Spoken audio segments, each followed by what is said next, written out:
Libération de l'emprise foncière. L'emprise foncière correspond au terrain sur lequel la future construction est envisagée. Elle comprend aussi les différentes contraintes ou servitudes qui lui sont propres. Éviction, démolition, etc.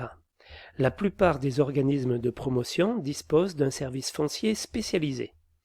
Le maître d'ouvrage peut aussi faire appel à des cabinets spécialisés ou à des agents immobiliers qui se chargeront de l'ensemble de la mission dans le cadre d'un budget prédéfini.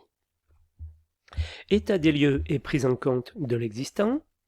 Il est indispensable d'analyser le plan parcellaire, d'estimer l'état des bâtiments, leurs caractéristiques principales, leur âge, leur degré de vétusté et la surface de plancher, d'examiner l'état des occupations en distinguant les propriétaires des murs de ceux des fonds, de commerce, d'industrie, d'artisanat, etc., les locataires ou fermiers agricoles avec bail, nature et durée de ces baux, les occupants sans bail,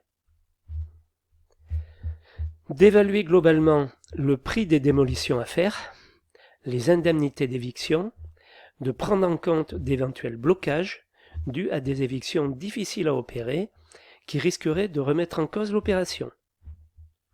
Évaluation du coût de l'opération. Pour les opérations immobilières ne nécessitant pas une procédure d'expropriation, une estimation approximative peut être faite par un cabinet d'expertise immobilière. Pour les opérations nécessitant une procédure d'expropriation, France Domaine, service à compétence nationale du ministère du Budget, des comptes publics et de la fonction publique, intervient obligatoirement pour les expropriations.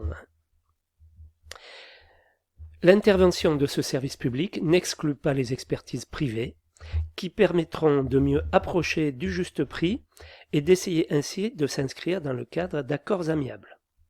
Calcul des indemnités d'éviction. Le calcul des indemnités d'éviction n'obéit pas à des formules établies par avance.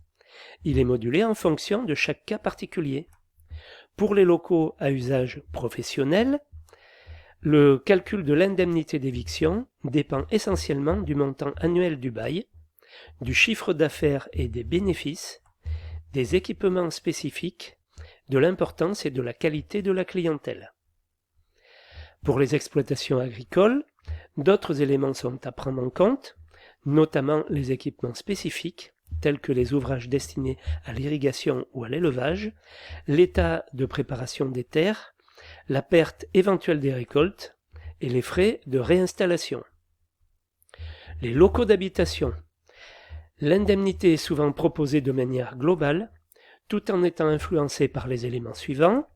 Indemnité forfaitaire de déménagement proportionnelle à la taille du logement et à l'importance du mobilier. Indemnité pour perte de travaux neufs insuffisamment amortis ou pour mobilier non récupérable. Indemnité prenant en compte l'ancienneté dans le logement à évacuer. Indemnité pour travaux à effectuer dans le nouvel appartement. Aide au versement d'éventuelles cautions. Éventuellement indemnité compensant le préjudice moral découlant de l'éviction, prenant en compte l'âge et l'état de santé de l'occupant, éventuellement indemnité prenant en charge une partie de la différence entre l'ancien et le nouveau loyer pour une période déterminée, éventuellement indemnité de relogement personnel réservée aux évincés qui recherchent eux-mêmes un nouveau logement.